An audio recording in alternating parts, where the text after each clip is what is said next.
The Titans were dominated on both sides of the ball. Offense was destroyed, 3 points total in the game. Defense gives up 27 to the Browns. We are going to do a recap right now. This is the Music City Audible. Let's get to it.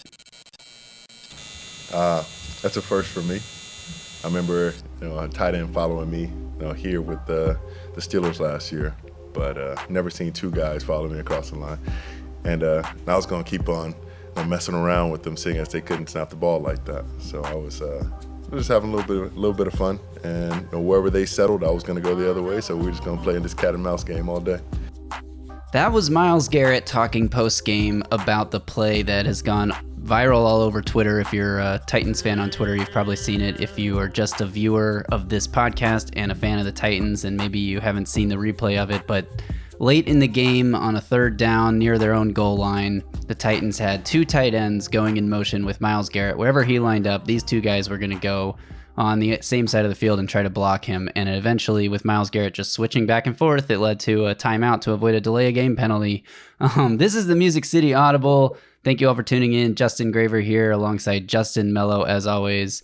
We're going to recap quickly here an ugly game that the Titans will want to flush out of their system as quickly as possible. Justin, how many times can we keep doing this? It's one thing if the Titans lose because they just get beat. The other team just makes, one or two more plays than they're able to do. This is the second time already this year. It's happened a handful of times the last few seasons where we're just like, there's nothing good to take away from that game. Flush it and move on to the next week. How many times can this keep happening before we really start to question what this Titans team can do? Well, it's like questioning the meaning of life, right? You don't want to get too deep into the weeds, I think. That Myles Garrett quote, I'll start with this since you played it. It's kind of embarrassing, isn't it? Like you can't help but feel embarrassed for the Titans, right? Like, it's just, he basically said, have a little bit of fun. He didn't have a little bit of fun. He had a lot of fun in this game. A lot of fun, right? All through four quarters. So it makes him look like a joke, in all honesty, right? And I'm sure Mike Vrabel wouldn't love hearing a quote like that, because he literally says, I decided to have fun with them. I'm going to keep going back and forth, see how many times they're going to follow me. Like, it's just pathetic, in all honesty. And this was a pathetic showing, one of the worst of the Mike Vrabel era. There have been a couple. I've been big on recency bias these last few days. Yeah. I think a lot of people are suffering from that, and I get it. Well, it always feels worse when it's happening in the moment, right? But there have been some others that have been just as ugly, if not equally as ugly. In fact, I told the story in the group chat the other day. I think you were there. Was it the 2019 Ravens game? I think was Mariota was still the starter, I think, where they got sacked like a record amount of times. I had played flag football that morning, and I got a black eye. How do you get a black eye playing flag football? A guy ran right into my face, knocked me over when I wasn't looking. It was ridiculous, defender. And I had a black eye, couldn't see out of it. It was Sunday morning. I was so upset I was going to miss the game. My girlfriend was over, and I remember just, she doesn't watch a whole lot of football with me. I remember asking her, can you kind of tell me? I could not see out of my eye legitimately. Can you tell me what's happening? What am I missing? And she just kept going, I think the quarterback got sacked again. Again? I mean, they gave up, 10, 11 sacks in that game, if I recall correctly, something ridiculous. So they've had some ugly ones over these last 5 or 6 years, but this one's certainly up there. Yeah, you're referring to the 21-0 beatdown that the Ravens gave the Titans. It was 11 sacks that Marcus Mariota took in that one. Yeah, I mean, I'm glad you brought that game up because I do think recency bias plays a factor in this. But even that game was only 21-0. There haven't been a ton of really, really awful blowouts in the Mike Vrabel era. There have been a few. This game, 27-3, I tweeted it out when it was I think it was 20-3. It might as well have been 100-3, the way the Titans offense was playing. And it felt a little bit like it was 100-3. But they had games in 2018. They lost 38-10 to Indianapolis that year. They had a game last year against the Eagles. They lost 35-10. But I think that was bad. I think what felt so different, the reason this game felt so bad was just because, the Titans had, I think, 94 total yards of offense, which is the fewest number of offensive yards they've had in a game since they moved to Tennessee from Houston. So that right there tells you how poor the offense was. And then it was just a cascading game of missed opportunities. If Tannehill wasn't under immediate pressure, I think he had maybe 3 good plays. I think there were 3 good plays the Titans made in this entire game. One was a early pass to Hopkins. One was a little bit later pass to Hopkins during that 2-minute drive before the half, and then there was the Chris Moore catch also on that 2-minute drive. Hopkins almost had another incredible play where you could argue maybe his toes touched the blade of grass, and the rules analyst that CBS had on the broadcast said he thought he probably touched, but it wasn't clear enough to overturn it. The call on the field was incomplete. But really, I mean, outside of those 3 plays, like, it was an abysmal day at the office for the Titans. Like I said, if Tannehill wasn't getting immediately pressured, he was throwing to a receiver who was dropping a pass or getting tackled immediately behind the line of scrimmage. And the story of this game was really Myles Garrett, just almost a one-man wrecking crew. And I went back and watched the game Monday morning and watched the All-22 film. And why? My takeaway was, well, I'm going to do a film breakdown. So for everyone listening to this on the audio version, make sure you're subscribed to the Music City Audible on YouTube so you see and get an alert when I drop this film breakdown, basically looking at how Myles Garrett was able to dominate the Titans offense.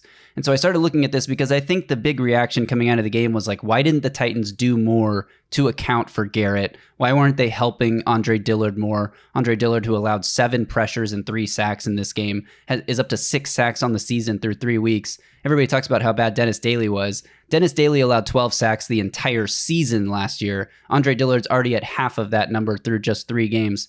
But my takeaway from watching it was the Titans actually did try to account for for Garrett a little more than maybe we gave them credit for, or maybe than it appeared coming out of the game. If you just look at the first few drives of the game, first play of the game is a play action where the run action is going right at Garrett with Tannehill booting out the other direction, throws a little pass to Treylon Burks. It goes for 5 yards. Then they're running the ball. They're handing the ball off away from Garrett. They get the ball after the Sean Murphy Bunting strip fumble and immediately try to run plays away from Garrett. They had a quick screen set up to Henry that Myles Garrett blew up because Andre Dillard literally couldn't hold a block for like 1.5 seconds to allow Tannehill to get the pass out to Henry in the flat. That was the strip sack that Henry was able to dive back on. The next third down that came up, it was 3rd and long. They tried a little screen pass to Chigakonkwo on the outside. On that the second series of the game, they tried a little screen pass on 3rd and long to Tajay Spears that didn't go anywhere. So like, it wasn't that they weren't trying to avoid Garrett. It was just that when they did try to avoid Garrett, the run plays were either getting blown up in the backfield by someone other than Garrett because the Browns have 7 or 8 men in the box. And I know the stats are out there that Henry didn't actually face that many defenders in the box on a majority of his carries, but they just weren't blocking, Jeremiah Owusu-Koramoah coming in so quickly before the receiver can make the crack block on the outside, or just other guys getting penetration. Daniel Brunskill got abused on one run play. Dylan Radins was getting pushed back. Like, it wasn't actually all Garrett, which was my biggest takeaway. But when they did try to avoid him, when they did try to run those screens, it just didn't work. They didn't block the other Browns players well enough. And there were even a couple drives where Garrett was on the sideline for the whole drive, and the Titans were barely able to muster any yards. That was when the first Hopkins catch happened. Garrett off the field. Tannehill finally has a second to throw the ball, and they make something happen. But anyway, they did try to account for Garrett. I don't think they did enough to account for Garrett. I think that they left Andre Dillard one-on-one too often. I think the screens that they tried to run were too predictable. They didn't have offensive linemen like allowing the rushers to get to Tannehill intentionally so that they could get out into space. And the Browns were ready for all that stuff because, I mean, if you and I can sit here on the preview pod and talk about how to mitigate what's going to be a ferocious pass rush against a weak offensive line by running quick passes and screens, the Browns know that that's coming too, and they were totally ready for it. So I think all in all, the Titans just got completely outcoached and completely outplayed in both phases of the game. I would say all 3 phases, but special teams, not bad. Special teams was probably the highlight of the Titans' day. Stonehouse with good punts, good ball placement on the sideline, good kick coverage when they did field the punt. Mason Kinsey had a couple nice-ish returns. Nick Folk hit his only field goal attempt. But overall, it was just a disaster of a game. Hey, we're praising special teams. They got a lot of practice. Stonehouse punted 7 times. Of course, he looked good, right? And you got 7 opportunities to punt the football. I've got a couple things I want to say, and it's probably going to be a little bit all over the place. I got a jumbled mind of ideas with some of the stuff that you said. First of all, you mentioned the stat, 94 yards, fewest since they moved to Nashville. I want to add to that they had 80 yards in penalties in this game. So they only had 14 more total yards of offense than they did penalty yards. 80 yards in penalties, 94 yards of offense. I mean, that is beyond pathetic. This is one of those games where if you just look at the box score, you see that your quarterback was 13 of 25 for 104 yards. Your initial thought is probably like, oh my God, the quarterback played terribly, right? What a nightmare outing for the quarterback. And Yet I left this one essentially feeling like Tannehill was almost completely absolved of blame, right? Like not really a whole lot he could have done differently, in my opinion, right? For things to have gone differently.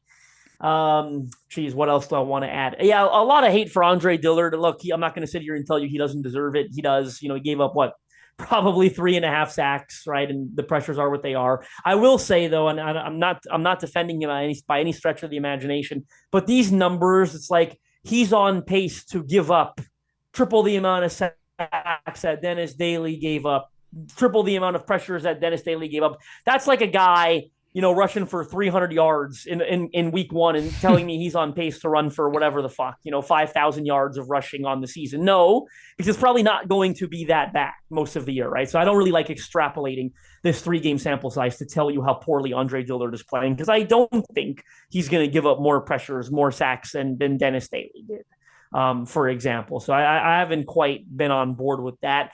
And the other thing I wanted to add, and you kind of brought it up, and I didn't expect you to because we didn't plan this, but I'm glad that you did. For all the hate for Andre Dillard, and again, I get it. He was the one that was getting beat snap after snap in pass pro.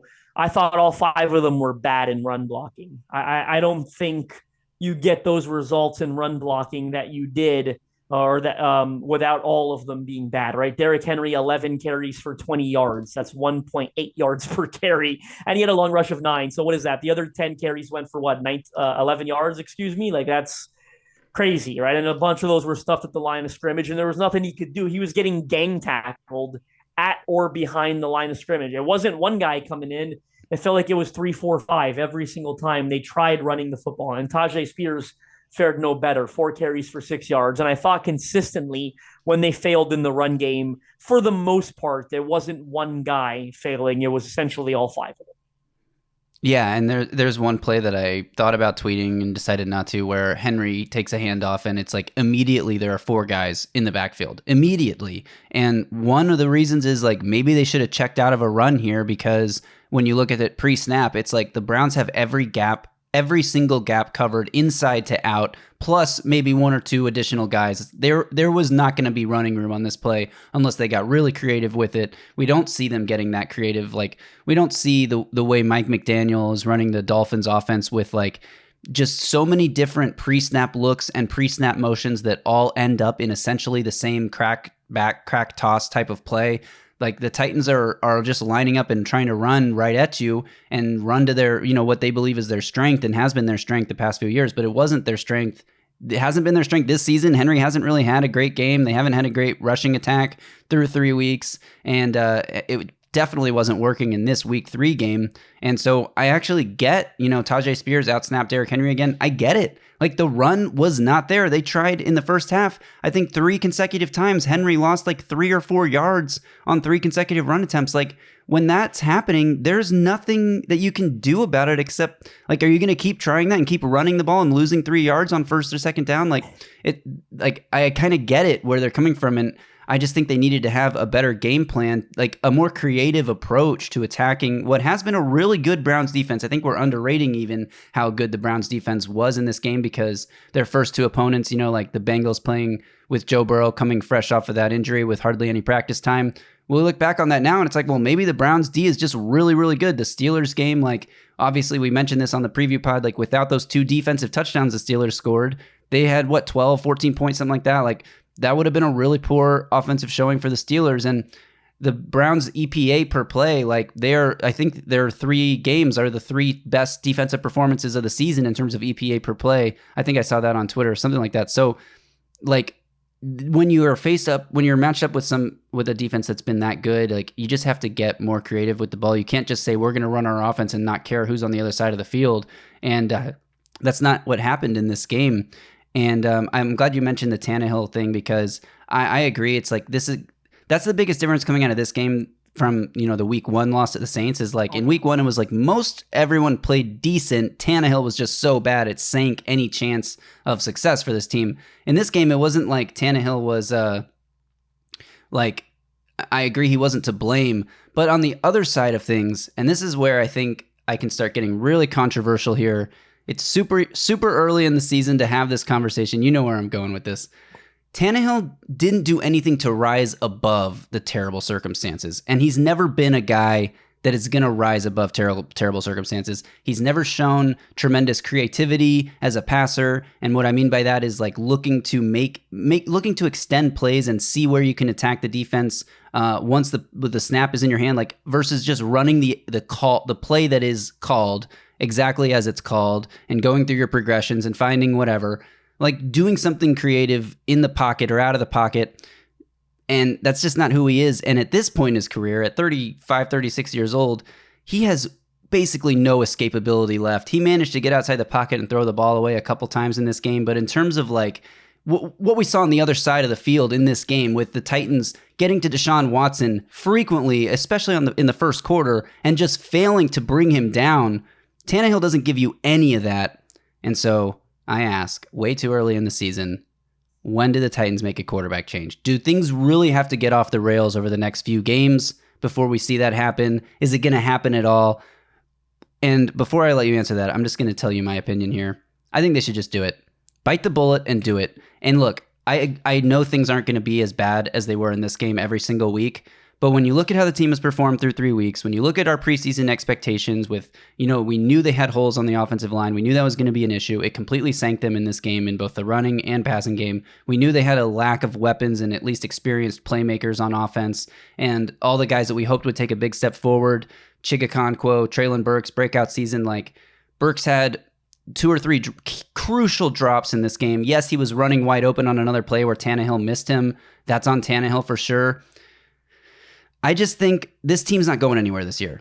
They can play way better than they played on Sunday, and this team is not winning the Super Bowl. They could win a weak division. They could go 8-9, 7-10 even, and maybe win a weak division. They could make the playoffs if they keep Tannehill as their starter. He might give you the best chance to win now. But what are they going to do in the playoffs if they have to go up against this Browns team again? If they have to go up against the Dolphins, if they have to go against the Ravens, the Chiefs, any of the teams that are going to win their divisions? I just don't see how this Titans team is going to win the Super Bowl this year. So really all you're doing by continuing to play Tannehill is hurting your future. This is likely Tannehill's last year in Tennessee.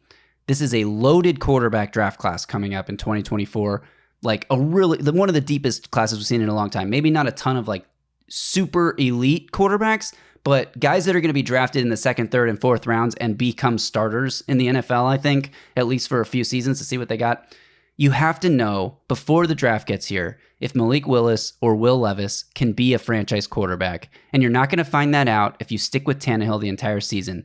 And again, maybe Tannehill gives you the best chance to win.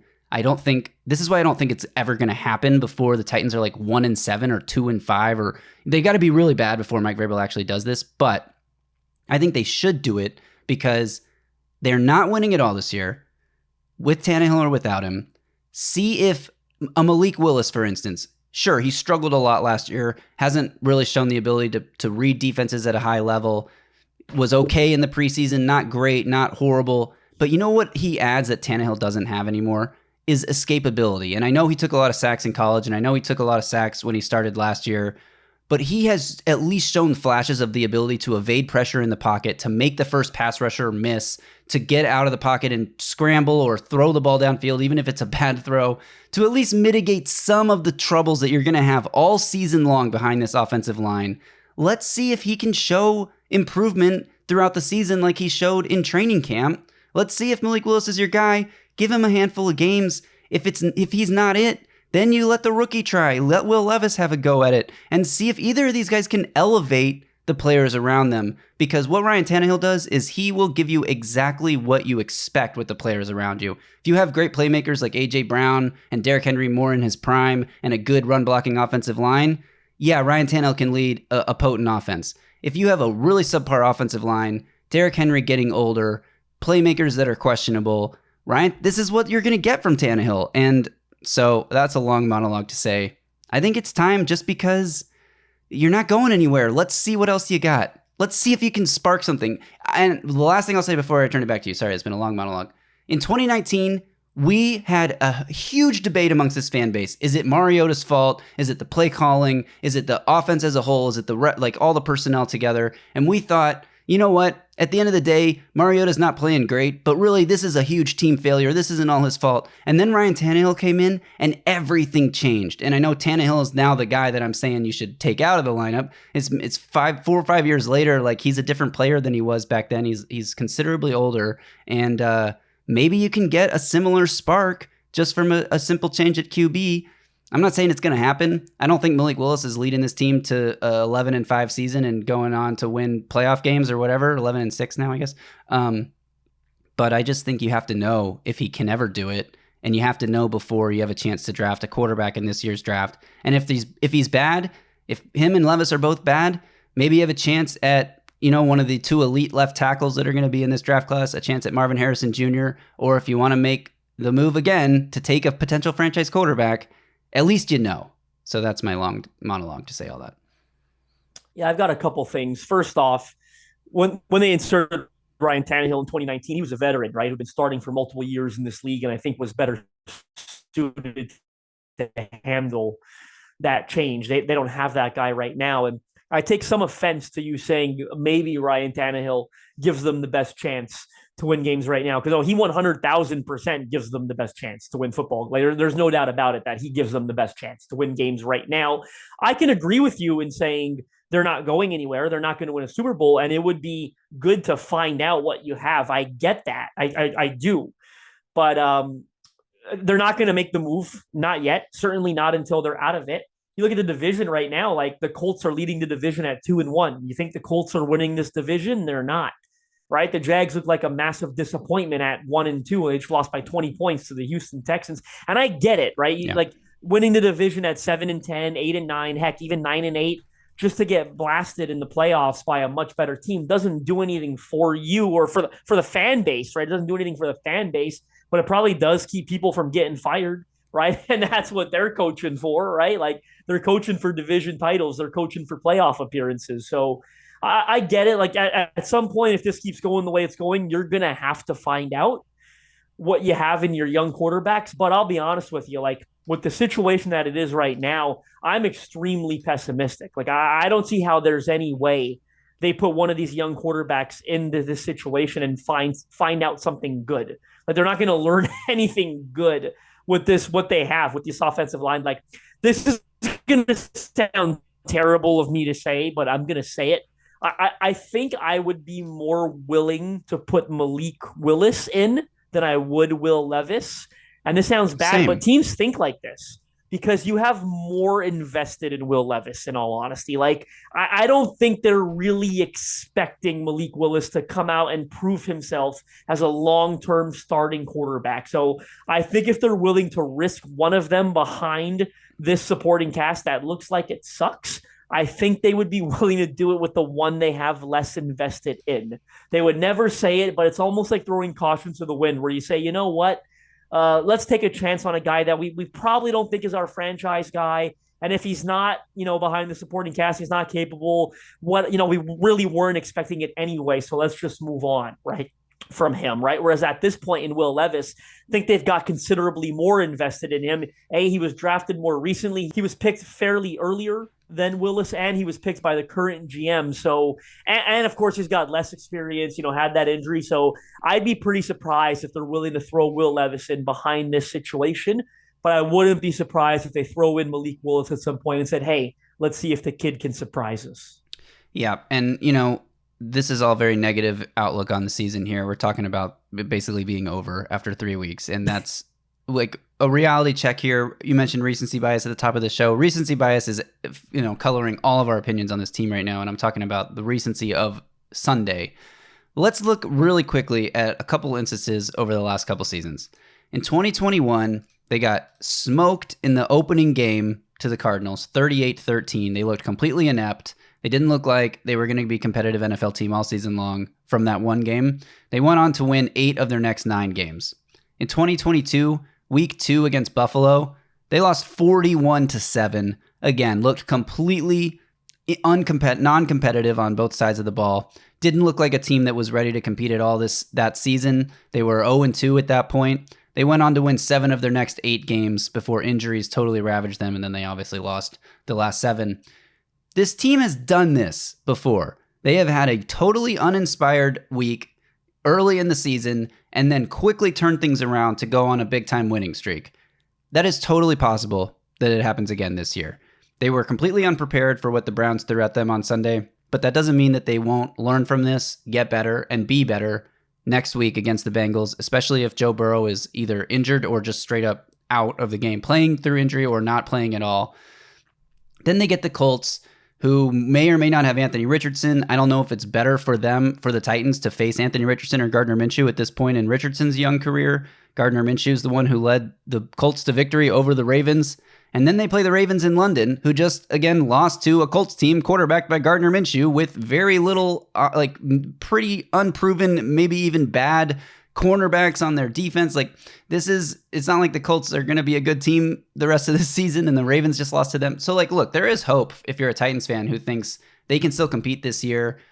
I mentioned this after the week 1 game. You don't want to be at your best early in the season. You want to be at your best late in the season. You want to spend the entirety of the season improving and then be at your best heading into the playoffs. So I'm not trying to lose all hope here. I'm just thinking long-term, what's best for the franchise. I think long-term, what would be best for the franchise is making a quarterback change right now. I don't expect that to happen basically unless they are just completely terrible for the next 4 or 5 games. Maybe you take a look at it at the bye week if they're 1-5 going into the bye.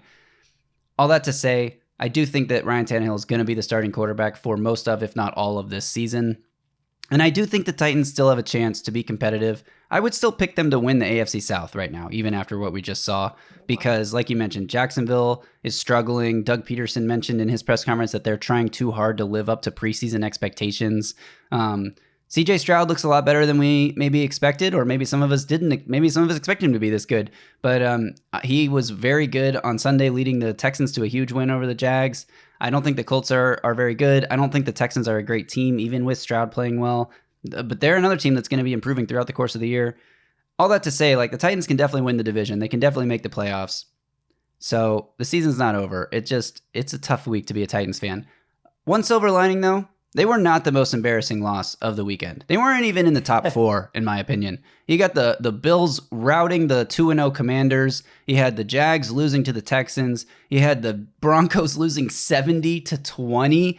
Goodness gracious, you had the Chiefs putting in backups in the third quarter against the Bears. There were teams that got their asses whooped this weekend. The Titans were one of them, but they weren't the worst. Yeah, the Chicago Bears are an unserious football team. Very, very hard to take that team and that franchise seriously right now.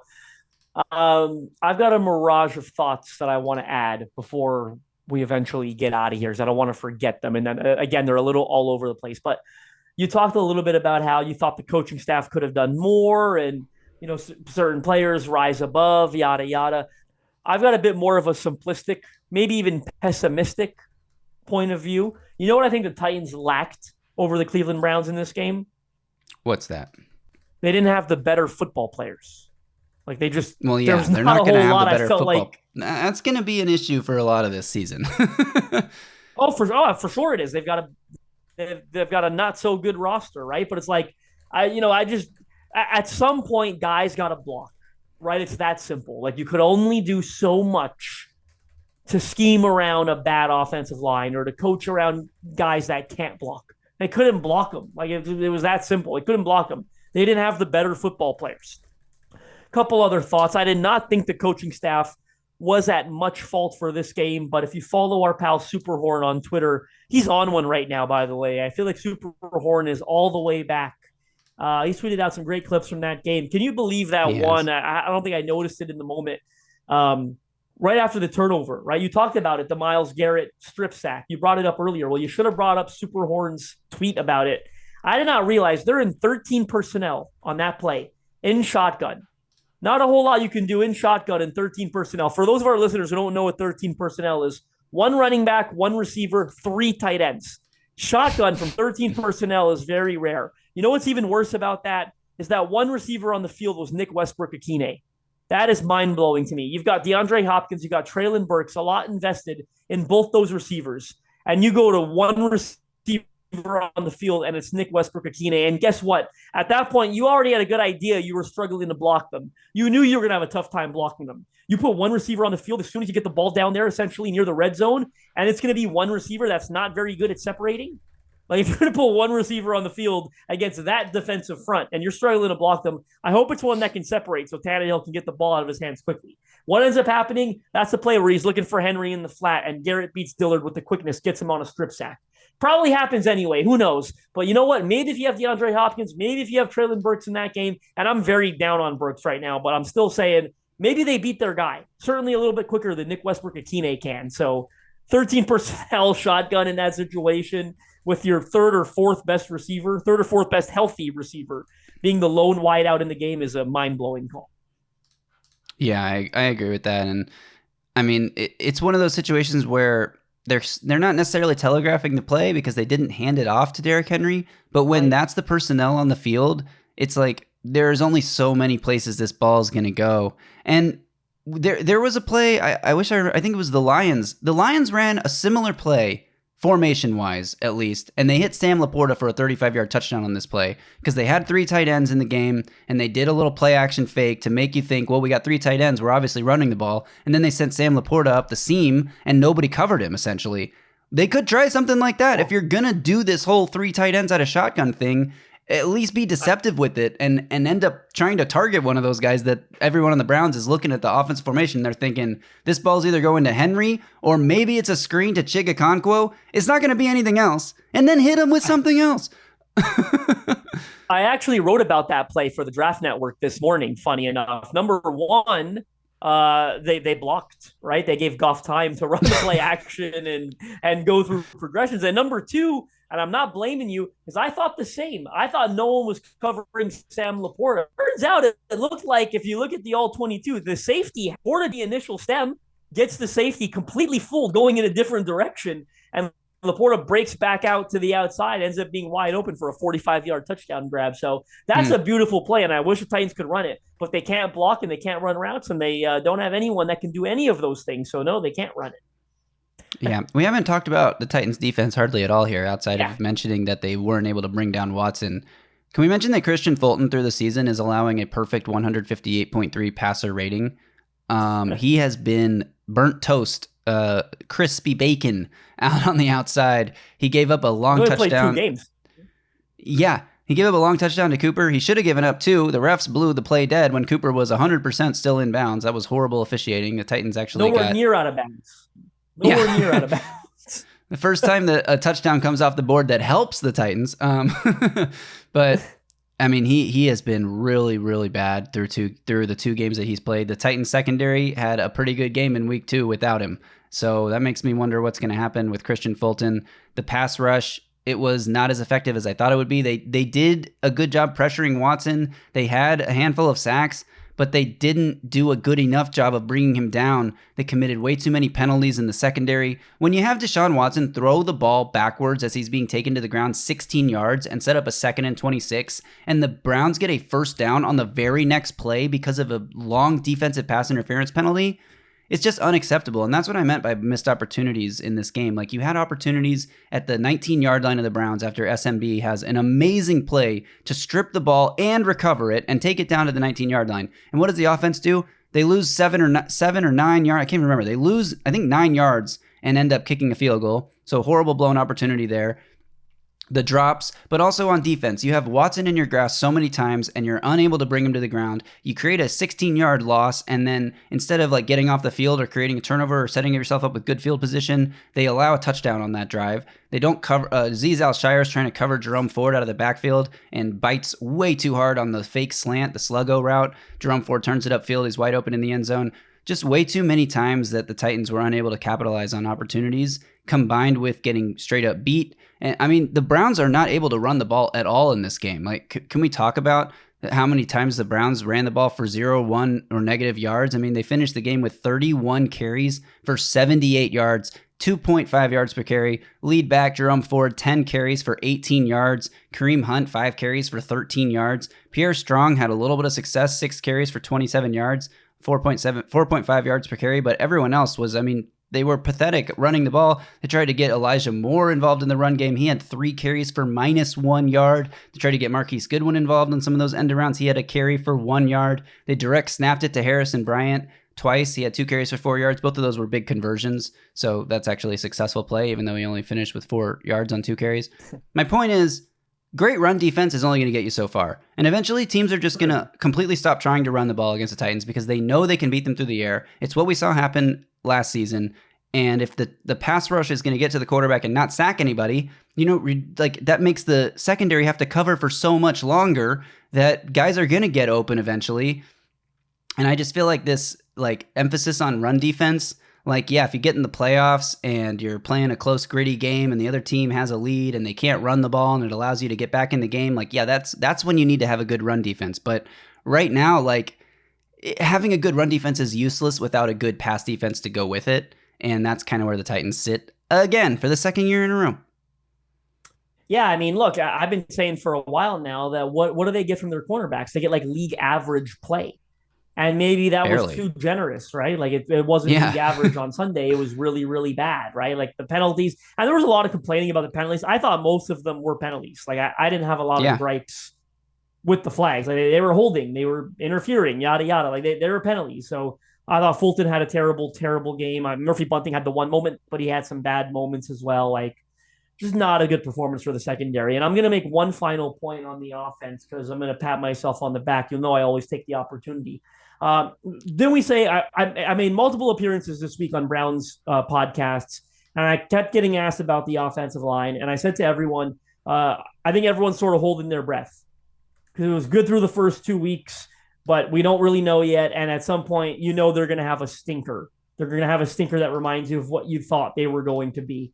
And here it was. This is that stinker that you feared all summer long, right? In the first 2 weeks, it went well. But at least I know for me, I was still kind of we'll see. You know what I mean? And they had that stinker. But certainly the play of the secondary was atrocious in this game. And I'm not going to let the defense off the hook. But I can't help but think to myself occasionally here, if the offense did anything, if they held onto the ball a bit longer, strung some drives together, maybe this defense only allows 20 points instead of 27. You probably wouldn't feel so bad about the performance, right? If one of those touchdowns comes off the board and they hold them to 20 instead of 27, well, that's probably very realistic if the offense has more than freaking 94 yards in the whole game. So it was a bad performance by the defense. The corner play is what it is. It'll be better than it was on Sunday. Still never going to be great because that's what they have. They have about a league average room, maybe slightly below average. But overall, I still think the defense is the least of their concerns. Yeah, and I'll say this about the passing defense. If you are into sports betting, if you are into daily fantasy, or even just a fantasy football player, and you have the chance to bet on or play a quarterback or a wide receiver 1 going up against the Titans, you should probably play them basically every single week because the Titans have allowed the other team's wide receiver 1 to have more fantasy points than anyone else through 3 weeks and quarterbacks to continually throw all over the field on them. And it would have been worse in this game if it had been even remotely close. Deshaun Watson finished with 289 yards on 27 of 33 passing, 8.8 yards per attempt. That was a 300-yard game waiting to happen. They just didn't need it to happen because they were winning by so many points. And I'm going to close this thing out by giving you some stats that just show the total and complete domination by the Browns in this game. Total plays, Browns ran 67, Titans ran 45. Total first downs, Browns had 23, Titans had 6. Third down efficiency, Browns 6 of 13. It's not amazing, but it's pretty good. You're almost 50% on third downs. Titans 2 of 12. Yards per play, Browns 5.1, Titans 2.1. Passing yards, Browns 200, this accounts for sacks. Browns 263, Titans 68. Rushing yards, Browns 78, Titans 26. Red zone chances, Browns 2 for 2, Titans 0 for 2. And we haven't even talked about the mismanagement and the horrible fact that the Titans' one good drive ended in 0 points right before halftime because they threw a short pass to Tajay Spears that went nowhere, forced them to burn a timeout, their only timeout remaining, and then when they had the ball with 17 seconds, however many seconds left in the half, and they try to run a play on third down, and Tannehill gets sacked immediately because the protection can't hold up for even a second and a half. It was the fastest sack of the season, by the way, that snap to sack. that Myles Garrett sack right before the half was the fastest recorded sack of the season, according to Next Gen Stats.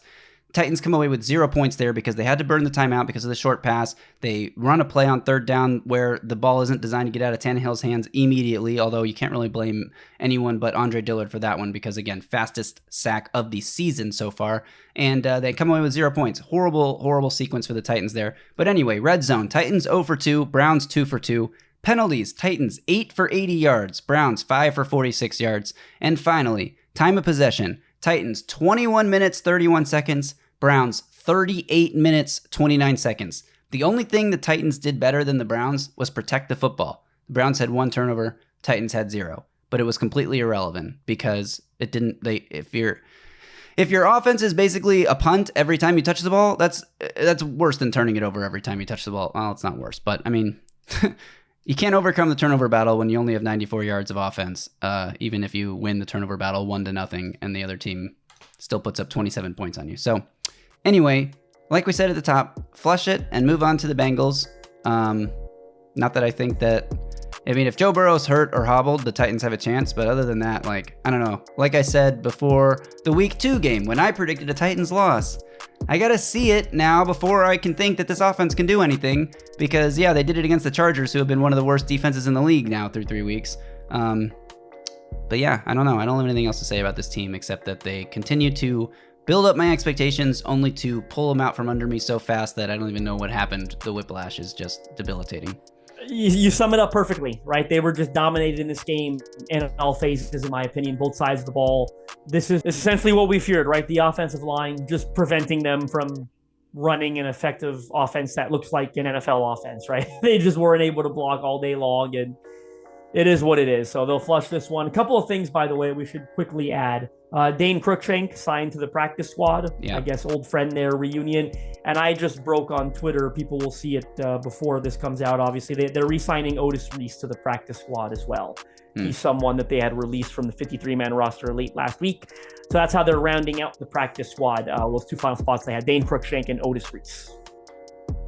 Yeah, okay. Those are good news items to mention here, even though nobody cares about the Titans right now. Nobody who is a Titans fan right now is excited about the Titans, and that's what happens when you get completely dominated on both sides of the ball. So hopefully, for the sake of our YouTube channel that we're trying to grow here, the Titans can be better so that people want to tune into what we're talking about, because otherwise, who's going to care about the Titans?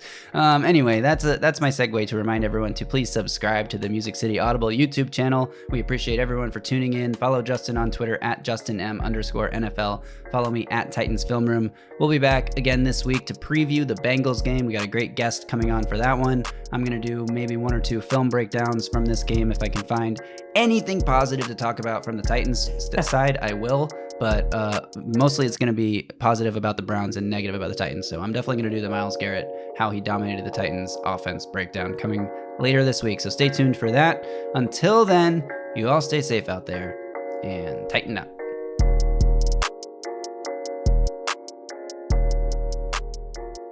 A Broadway sports media production.